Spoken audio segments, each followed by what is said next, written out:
Hi and welcome to Extreme Guitar. For this video, I'm going to be going over some difficult chords that we're trying to play and just getting some dead notes out of it, or maybe it's the barring that is having a problem and you get the partial note but not the full note. Particularly, I was looking at the song Every Breath You Take, that iconic riff of, it's a great riff, but you have to work for it to get it. Especially when you get to this F sharp minor add 9. What we're dealing with is we have such a stretch that it pulls our bar finger out of the way of where it needs to be, and then you end up getting something like a dead note because that's where your finger starts to fall off.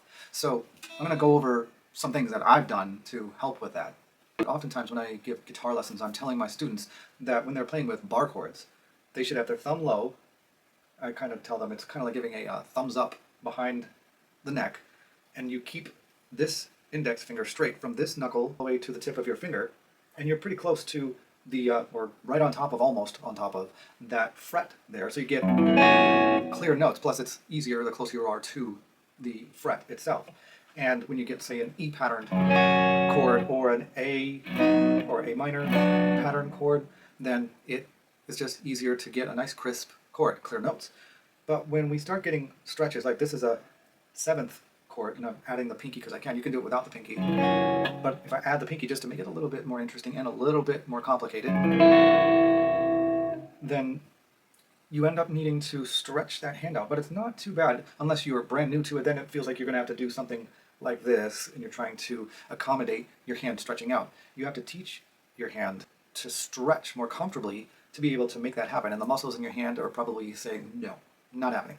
But it will take some time, and you're going to get some soreness in your thumb, in between your index and your thumb, maybe even in your wrist and forearm. This is another thing that I usually tell my students: try to not have this much of an angle, especially not 90 degree, but something like this in normal basic chords, you would want to avoid getting too much. It's inevitable that you're going to at some point, but this is about what I'm doing with my wrist. And generally, I don't usually have my wrist bent this much.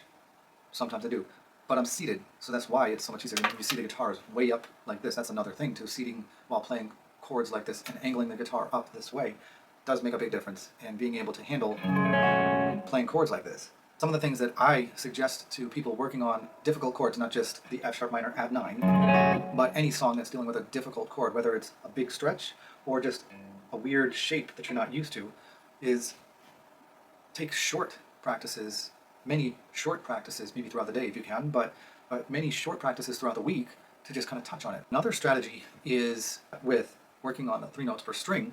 We can take the major scale. We start at the 3rd fret, and we're playing 3, 5, 7, 3, 5, 7, 4, 5, 7, 4, 5, 7. Now usually at this point in 3 notes per string, you would pivot down and go 5, 7, 8, 5, 7, 8. However, I'm just going to go back up to 3, 5, 7, and you're going 3, 5, 7, and then last string 3, 5, 7. So you try to do your best to fret each of those notes, and you can go up and down if you wanted to.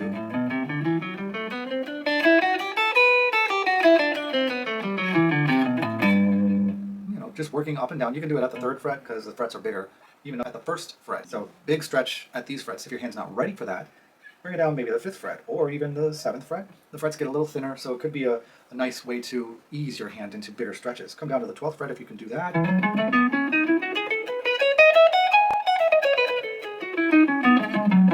And it's just about the pattern that you're working with, that you can move anywhere, starting on the top E string and working your way up the scale and back.